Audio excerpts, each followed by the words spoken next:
Did you know that some of the best ways to progress in 𝗦𝗦 today didn't even exist a few years ago? The game has changed so much that if you're still following old tips, you're probably missing out on easier ways to get tools, coins, and rewards. So in this video, I'm going to share 5 𝗦𝗦 tips for 2026 that every player should know. Some of these are completely new, while others are simple tricks that most players still overlook. So if you want to play 𝗦𝗦 more efficiently and avoid common mistakes, make sure to watch till the end because you might discover a tip you have never heard before.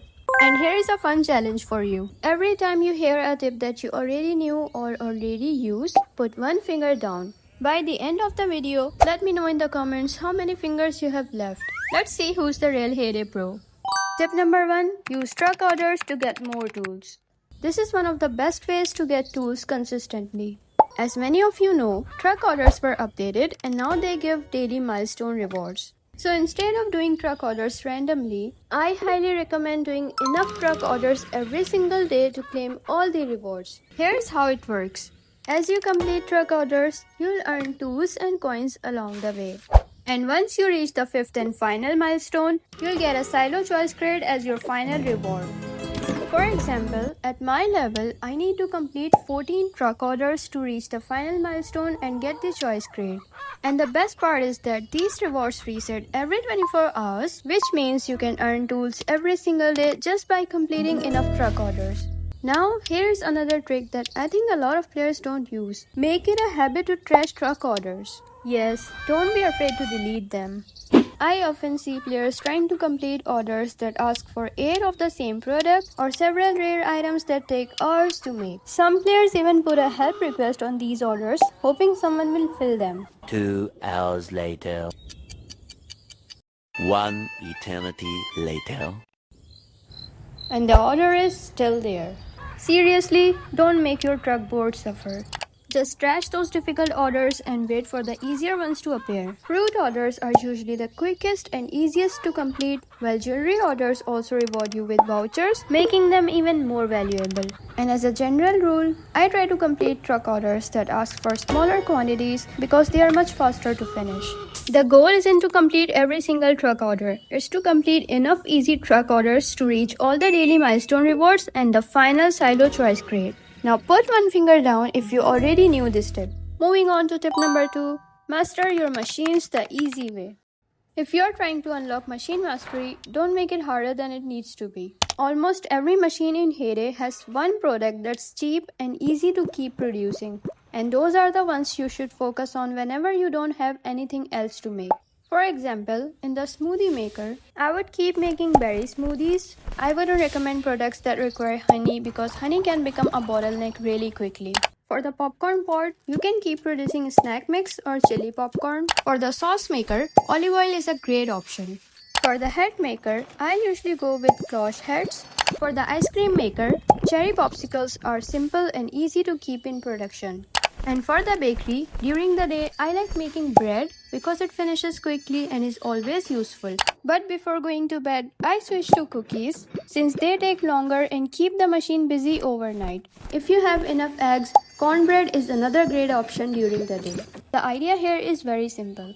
Don't let your machines sit idle. Even if you don't need those products immediately, you are still making progress toward mastery. So over time, this small habit can make a huge difference. Moving on to tip number 3. Choose boat destinations strategically. Ever since the new boat destinations update, I see a lot of players making one common mistake. They either pick the destination with the highest nautical miles or they choose a boat without really looking at the rewards. But I want you to make sure of 2 things before selecting a destination. First, do you have enough products to complete the boat?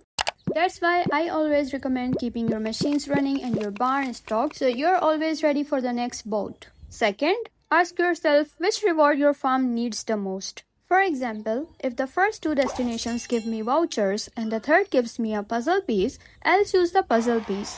Honestly, it has never been easier to unlock sanctuary animals than it is now. You can earn puzzle pieces from the voyage track and boats can also reward them directly. Since this update, I have already unlocked 2 sanctuary animals.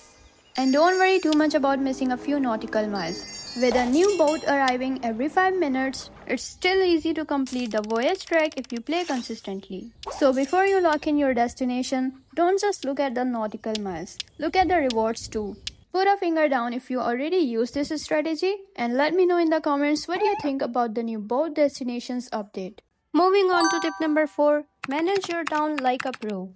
If you are only tapping buildings one by one to check on your town visitors, you are making your life much harder than it needs to be. Instead, always use the town hall. Think of it as the control center of your town. From there, you can see every visitor in one place, see who's ready to collect, and decide exactly who you want to serve first, all without running around your town.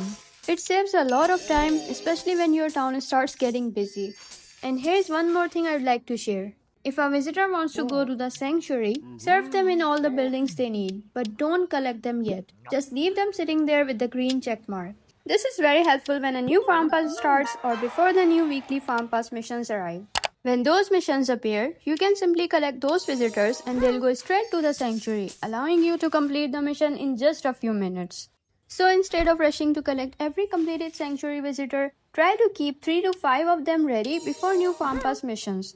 It's a simple trick that can save you a lot of time and make completing those missions much easier. Moving on to our final tip, use a baby farm the right way. If you don't have a baby farm yet, I honestly think you are missing out on one of the biggest advantages in 𝗦𝗦𝗍𝗍. A baby farm is simply a second farm that supports your main farm and it can save you a lot of time and resources. One mistake I see players making is scrolling through their main farm's newspaper. Instead, check your baby farm's newspaper. Because it's a lower level farm, its newspaper is completely different. You'll usually find more raw materials and lower level products that are much useful for your main farm. You can also use your baby farm to produce basic items like milk, cream, sugar, or other products that often become bottlenecks. That way, your main farm can focus on producing higher level items. So if you have been thinking about creating a baby farm, I highly recommend it. It might take a little time to set up, but it's honestly one of the best long-term investments you can make in 𝗦𝗦𝗍𝗍. Now tell me, do you already have a baby farm or are you planning to make one? Put your last finger down if you're already using one. And that's it for today's video.